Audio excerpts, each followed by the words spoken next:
Hello everyone, so welcome to the next lecture.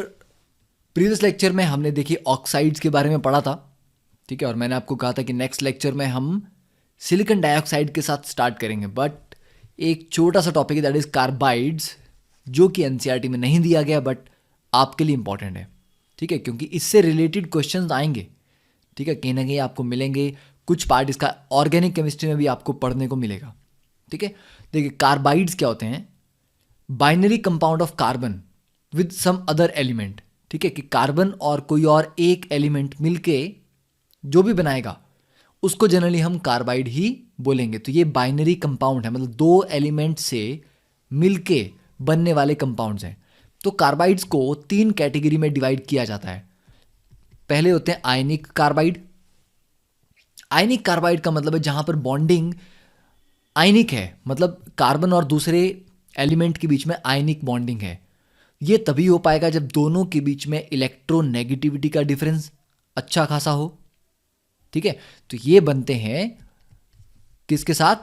Carbon plus strong electropositive metal, ठीक है। जब carbon metals के साथ कंबाइन करता है तब बनते हैं आयनिक कार्बाइड, क्योंकि मेटल की इलेक्ट्रोनेगेटिविटी बहुत कम होती है, ठीक है। और तो आयनिक कार्बाइड के कुछ एग्जांपल जैसे कि मिथेनाइड्स हैं, ठीक है। चलिए उसको डिटेल में हम पढ़ेंगे भी। तो आयनिक के बाद दूसरा कार्बाइड क्या होना चाहिए? कोवेलेंट, ठीक है। तो कोवेलेंट कार्बाइड कब बनते हैं? जब कार्बन के साथ जो एलिमेंट कंबाइन कर रहे हैं उनका कोई बहुत ज़्यादा इलेक्ट्रोनेगेटिविटी का डिफरेंस नहीं है, ठीक है, और वो जनरली उससे ज़्यादा इलेक्ट्रोनेगेटिव वाले हैं, ठीक है, नॉन मेटल्स। तो कार्बन प्लस मेटल आयनिक कार्बाइड बनाते हैं, और कार्बन प्लस नॉन मेटल्स ये बनाते हैं कोवेलेंट कार्बाइड्स। और तीसरी जो कैटेगरी है दैट इज इंटरस्टिशियल कार्बाइड्स, ठीक है, दैट इज इंटरस्टिशियल कार्बाइड्स, ठीक है। इनको मेटेलिक कार्बाइड भी बोलते हैं। तो ये बनते हैं carbon plus D and F block elements, ठीक है। जब कार्बन डी और एफ ब्लॉक एलिमेंट्स के साथ कंबाइन करता है। अब पहली कैटेगरी हम पढ़ते हैं इसमें से, दैट इज आयनिक कार्बाइड। तो आयनिक मैंने आपको बताया कि कार्बन किसी स्ट्रॉन्ग इलेक्ट्रोपॉजिटिव मेटल के साथ कंबाइन करेगा। अब आयनिक में तीन आपको रिएक्शन इसमें याद रखने हैं, ठीक है। पहला देखिए कार्बाइड क्या होता है। एक बनता है Al4C3, मतलब एल्यूमिनियम और कार्बन के कॉम्बिनेशन से। तो इन कार्बाइड का जो हाइड्रोलिसिस है वो बहुत इंपॉर्टेंट है। तो Al4C3 12H2O के साथ कंबाइन करके 4 AlOH थ्राइस प्लस 3CH4 बनाता है, important. Second Be2C beryllium carbide, ठीक है। इसका हम हाइड्रोलिसिस करें तो 2 बेरिलियम हाइड्रोक्साइड प्लस CH4 इसमें भी बनती है। तो इन दोनों को ज्वाइंटली कहा जाता है मिथेनाइड्स, क्योंकि इनके हाइड्रोलिसिस से क्या बन रहा है? CH4 बन रही है, ठीक है। तो इन कार्बाइड्स को कहा जाता है मिथेनाइड्स, ठीक है।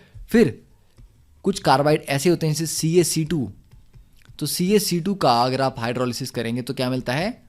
ये आपने पहले भी पढ़ा है, कैल्शियम हाइड्रोक्साइड प्लस C2H2, मतलब CH triple bond CH acetylene, ठीक है, ये मिल गया। और एल्यूमिनियम का एक और कार्बाइड है Al2C2 थ्राइस, ठीक है। उसके हाइड्रोलिसिस से भी आपको क्या मिलता है?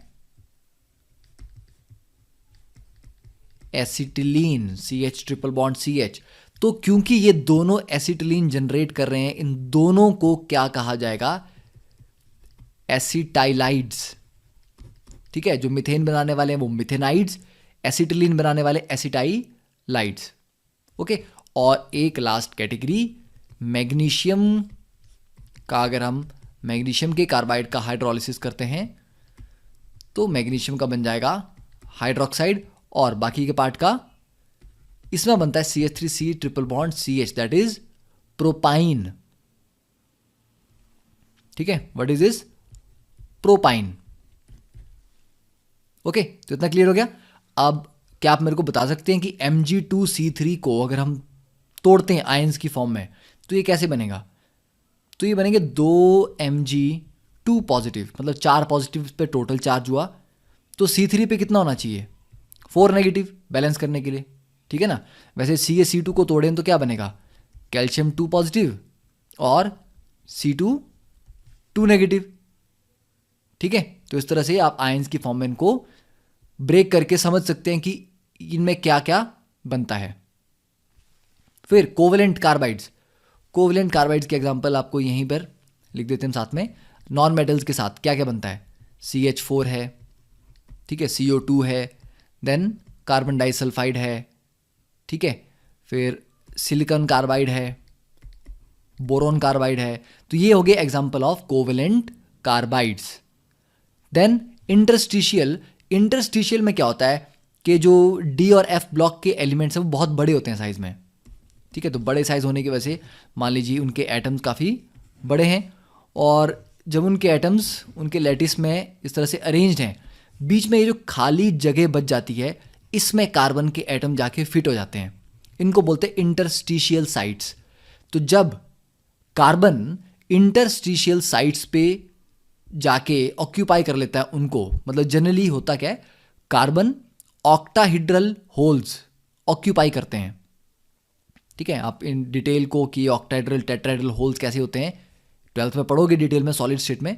तो अभी ये समझ लो कि इसके बीच में ये जो खाली जगह होती हैं, ठीक है, यहाँ पर जाके कार्बन ऑक्यूपाई कर लेता है इनको, और इससे जो कार्बाइड बनता है उसको बोलते हैं इंटरस्टिशियल कार्बाइड। उसका एग्जाम्पल है टंगस्टन कार्बाइड, ठीक है। टंगस्टन कार्बाइड काफ़ी हाई मेल्टिंग पॉइंट इसका होता है, ओके। तो ये एक एग्जाम्पल आप याद रख सकते हैं, दिस इज इंटरस्टिशियल कार्बाइड।